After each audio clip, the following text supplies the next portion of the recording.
Hello everyone, my name's Cliff and welcome back to my channel. This is Cliff's Dark Gems. Today we're going to be looking at my least favourite tropes in horror fiction. Stay tuned.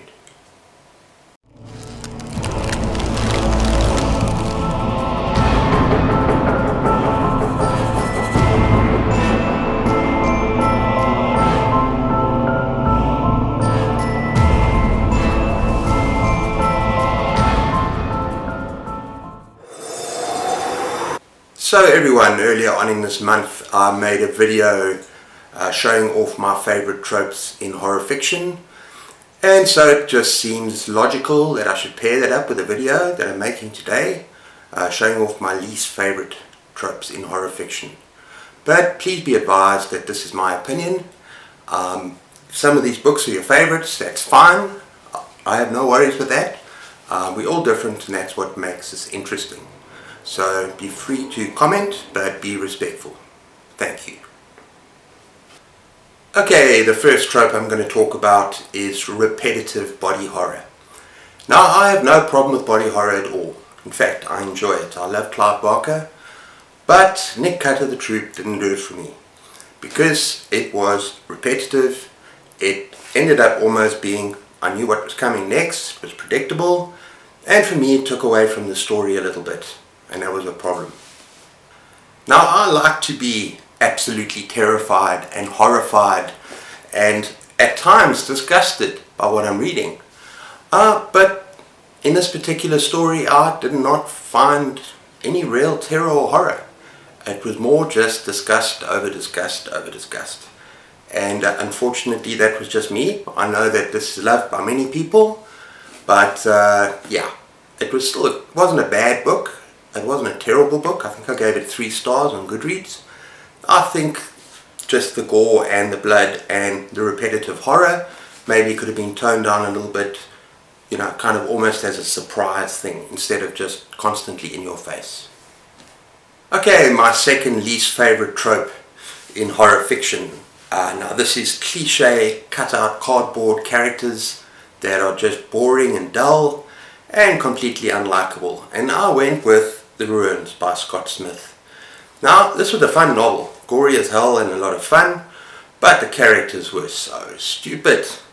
It's these 4 Americans that go on vacation in Mexico, and it's basically there's 2 guys and 2 girls. The 2 guys are, one guy is absolute joker, the funny guy, and there's nothing more really to him. The other guy is basically the Boy Scout. He's always out to do good for everyone else. And then you got the 2 girls. The one girl, she's a slut. She's a sexy girl. She's willing to do anything. And the other girl is a prude. And that's pretty much all you really know about these characters. Except for the fact that they bicker and they fight and they don't get on and they, yeah. So by the time they met their horrible ending, I'm not giving any spoilers away, I had a big smile on my face because they were just so stupid. But still, it's a fun book, and that is The Ruins by Scott Smith. Next up we have a super unpopular opinion, and that is the haunted house trope that has been redone over and over. And I'm choosing The Haunting of Hill House by Shirley Jackson. Yep, sorry to all of those of you that think this is a beloved classic. Well, I suppose it is. I might read it again. But I found this going into the house, the strange noises at night with the hysterical girls, all these noises around at night, hearing sounds, and where are the men to protect us? There were so many cliches for me in this novel. It's not that it was badly written. I didn't give it 1 star, I think I gave it 2 stars. I was contemplating possibly 3, but I just think that I'm sick and tired of those haunted house tropes. You know, chains rattling, sounds coming out of the walls. Oh, and running around and being disorientated in this haunted house. I'm really just tired of it. I want something different. So that's The Haunting of Hill House. Okay, number 4 is a good one. Now this is unnecessary, poorly written, absolutely gratuitous sex scenes, bad sex scenes that appear in horror novels where they don't need to be at all. And absolutely no reason for it. And I know that Stephen King is guilty of this from time to time, but I choose Whispers by Dean Koontz. Now, I read a lot of Dean Koontz when I was younger, and I read a lot of good Dean Koontz. In fact, there's 3 of my favorite books are by Dean Koontz, and that is Intensity, one of my favorite books of all time, The Watchers, absolutely brilliant, and The Bad Place. So, when I'm putting down a book like this, I'm not putting down the author. He's written many fantastic novels, but really, his sex scenes are cringeworthy. And I'm not even going to go into it. I don't have a copy of the book Whispers anymore, but I do remember that there was just some description of the female body parts that were just absolutely cringe. And I don't know, he just puts them in there and there's absolutely no reason for that to be in there. I know it was early Dean Koontz, but correct me if I'm wrong in the comments. I think he does that quite regularly in his books. So I choose Dean Koontz. Okay, number 5, we have predictable plot endings, or endings to the story. And when I mean predictable, it's, you know, those books where you start reading and you kind of know what's going to happen at the end. It's a sort of a slasher tropes where you just kind of know. So there's no twists and turns, there's nothing special, and I found that in John Saul, The Unloved. Now, but this is a hell of a cover. I really love this cover. And I did find this book fun. I loved the setting. It was this old creepy house, this family that's pretty messed up. And the father takes his family back to see the mother. And yeah, it's a messed up story. It also descends into a kind of crazy slasher thing. But the whole way through you kind of know, I know who the killer is. And you're right. And it's that thing that I don't like. I like to see some twists and turns along the way, and that's always good in a novel. Not so for The Unloved. Next up we have overly descriptive backstories and settings that basically take up half the novel. I'm not sure how much of a trope that is, but I'm talking about The Witching Hour for Anne Rice. Now, I love Anne Rice. I've spoken about the Vampire Chronicles. The writing is beautifully detailed. It is absolutely gorgeous, the settings.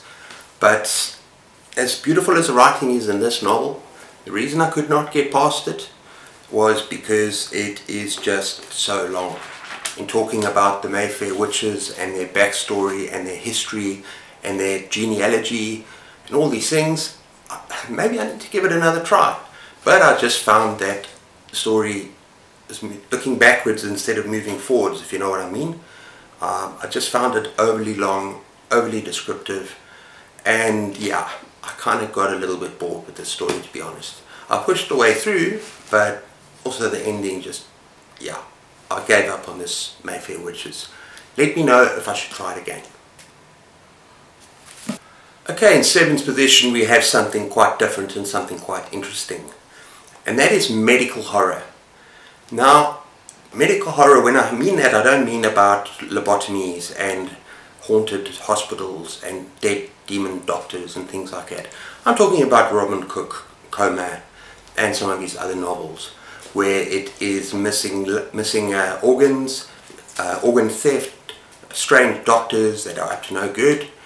It doesn't exactly send shivers down my spine. And I gave up on this guy quite a while ago. I don't know how much of a horror author he is. Maybe he's more of a thriller writer, suspense. But yeah, I kind of gave up on him. I'm not really interested so much in medical procedure and that kind of thing. But as I say, if it's a haunted hospital, that's a different story. You know, if it's some dead guy with no face coming and giving you a lobotomy, that's a different story. That's terrifying. But the idea of corrupt doctors or corrupt hospitals didn't do it for me as it should have. Okay, next up we have bad endings to good books. And I'm going to mention my friend Stephen King, my #1 author of all time, because some of his endings have left a bit to be desired. And I'm choosing Rose Madder. Now, Rose Madder is an absolutely fantastic story, highly underrated in my opinion. Look, I only gave it 3 stars because of the ending, but it's still a very, very, very good book. It is about an abused wife, and when I mean abused, the husband beats the shit out of her, like literally. The first scene you don't see coming how absolutely awful it is. and the husband is an absolute psycho. Norman Bates or something along those lines. Not Psycho Norman Bates, but he's got a similar name. But he's a cop, and he is an absolutely awful, unfeeling, uncaring psycho. And she gets away from him, and she runs from him. And because he's a cop, he goes after her, and he keeps pursuing her. And then it is brilliant for the first 3/4 of the novel, and it is still not bad. There's a supernatural element that's brought into play with its painting. And I actually thought that was damn interesting, and I enjoyed it. And then things take place towards the end inside the painting, and I'm sorry, the last 5-10 pages I did actually just go, what the hell. I didn't enjoy the ending.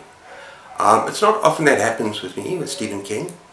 It has happened maybe once or twice, but I don't like that. If I'm reading a really, really good book, I want a good ending as well. So that is Rose Madder by Stephen King. Okay, in ninth position we have science fiction horror. And it's really difficult to bring it down from there. It's pretty much all aspects of sci-fi horror I don't find so horrifying. I don't like pairing the two of those together. I think one reason why I have not read and have got a kind of mental block against reading Mary Shelley Frankenstein is that it is a kind of sci-fi horror story. You know, the whole idea of Frankenstein has never really terrified me like other people. I don't know, I'm just different that way. So I kind of really want to read this because it's such a classic, but I've got this mental block by the mad scientist putting together this creature from body parts. It's something that doesn't appeal to me. Similarly, books set in outer space, or books set with mad monsters in outer space, horror monsters. I loved Alien, the film. I thought it was terrifying, but I just don't see the thing about reading a book like that. If any of you have got some good sci-fi horror recommendations, I'm very happy to hear about them. So yeah, that's sci-fi horror. And finally, everyone, we probably got my least favorite trope of all horror. And this is mostly found in horror movies, but there is a book which I attempted to read and have not read in horror novels as well, and that is House of Leaves by Mark Z. Danielwoki. I think that's how you pronounce his name. But I'm talking about found footage. I'm sorry, I don't see the big deal about found footage. I'm one of those people that basically got completely bored at the Blair Witch Project. I found it incredibly dull. I was not scared. And looking at a camera, and the camera shaking, and I didn't enjoy it at all. I didn't find any purpose in it. And I know that The House of Leaves is supposed to be an excellent book, but I know that it's about a story within a story within a story, and that it requires an incredible amount of patience to actually get into the story and to be part of it while you're reading it. I might go back there when I'm in my senior years, perhaps not, we'll see. Okay, but anyway, yeah, found footage is not my thing. I don't know what the other movies are with found footage, but first thing that came to mind was the Blair Witch Project. That would be low down on my list of movies. Sorry if you like it, but I don't. Okay everyone, so that's my video. Those are my 10 least favorite tropes in horror fiction. Tell me what you think in the comments below. What are some of your most hated tropes or least favorite tropes? And tell me what you think of mine. And remember, be respectful. It's all opinion. It's all based on subjectivity, and so we can have a nice debate about these things. Anyway, take care of yourselves. See you all next time. Keep those pages turning, and cheers.